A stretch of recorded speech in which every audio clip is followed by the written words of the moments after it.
কৰিব লাগিব ইনকলাব জিন্দাবাদ খিলঞ্জীয়া ৰাইজ জিন্দাবাদ এই জুই জ্বলিছে জাতি ৰাইজ জাগিছে দুৰ্নীতি নচলিব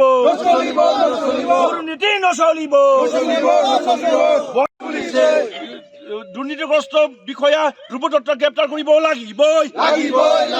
চাকৰিৰ পৰা বৰখাস্ত কৰিব লাগিবই দুৰ্নীতিগ্ৰস্ত বিষয়া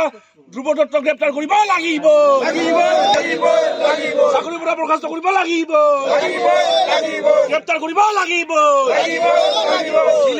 ধ্ৰুৱ দত্ত বোলা ৰেঞ্জাৰজন লক্ষীপুৰত জইন কৰাৰ পিছৰ পৰা অবাধ হাৰত যি দুৰ্নীতি তেওঁ বিভিন্ন কাঠ মাফিয়া বালি মাফিয়া আৰু ভূ মাফিয়াৰ লগত লগ লাগি যি কোটি কোটি টকা আহৰণ কৰিছে সেই তথ্য সংবাদ মাধ্যমত বিগত দিনত ধাৰাবাহিকভাৱে প্ৰচাৰ হৈ আছে তৎসত্ত্বেও কিন্তু বন বিভাগে কোনো তেখেতৰ ওপৰত যি শাস্তিমূলক ব্যৱস্থা লোৱা নাই তাতে আমাৰ জনজাতি লোকসকলে খৰগ্ৰস্ত হৈ তেওঁৰ বিৰুদ্ধে আজি ওলাই আহিছে ৰাজপথত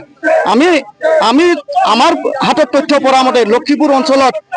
কাঠফলা মিল 30টাতকৈ অধিক আছে যদি আমি 30টাও ধৰো মাহেকত 20,000কৈ তেখেতে লৈ আছে সেইটো টকা মাহেকত 6 লাখ টকা কাঠ কৰিওৱা সৰু ডাঙৰ গাড়ীৰ বাবদ 20টা যদি ধৰো আমি 20,000কে মাহত 4 লাখ টকা এনেকৈ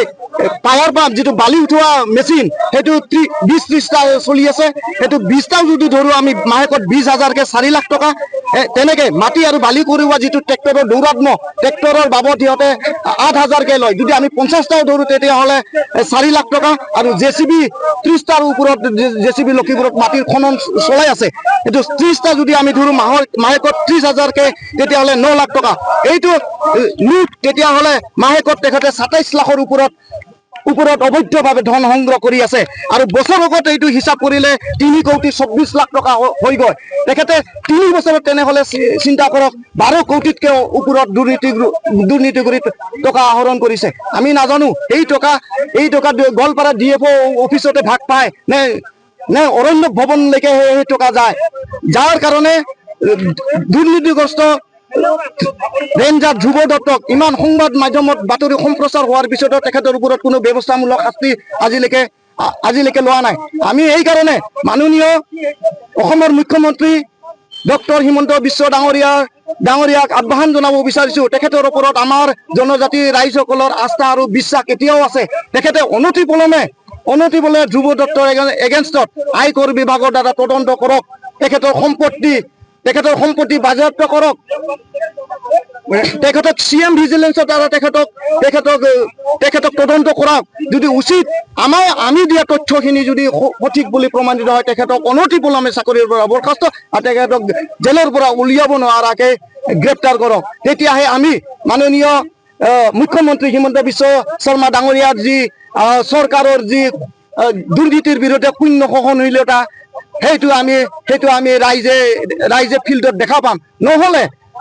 এনেকুৱা দুৰ্নীতিগ্ৰস্ত বিষয়াক যদি কোনো ধৰণৰ শাস্তি নহয় তেনেহ'লে আমি ৰাইজৰ আঙুলি মাননীয় মুখ্যমন্ত্ৰীৰ ওপৰত যে পৰিব সেইটো স্বীকাৰ কৰিবলগীয়া এনেধৰণৰ বিষয়া বন মাফিয়াৰ লগত সিহঁতে হলি গলি কৰি কাঠ বিক্ৰী কৰে কিন্তু ৰাইজে যদি কোনোবাই নিজৰ ঘৰ বনোৱাৰ কাৰণে নিজৰ ৰোৱা গাছ যদি কাটে তেতিয়াহ'লে সি তাক জঁপিয়াই আহি পৰে আৰু জেলত দিয়ে আনকি দুৰ্নীতিৰ তথ্য ফাদিল কৰাৰ বাবে তেখেতে সাংবাদিককো নেৰে সাংবাদিকক অপদস্থ কৰে সাংবাদিকক তেখেতে মাৰধৰ কৰা ৰেকৰ্ড আছে তেখেতৰ নামত বহুতো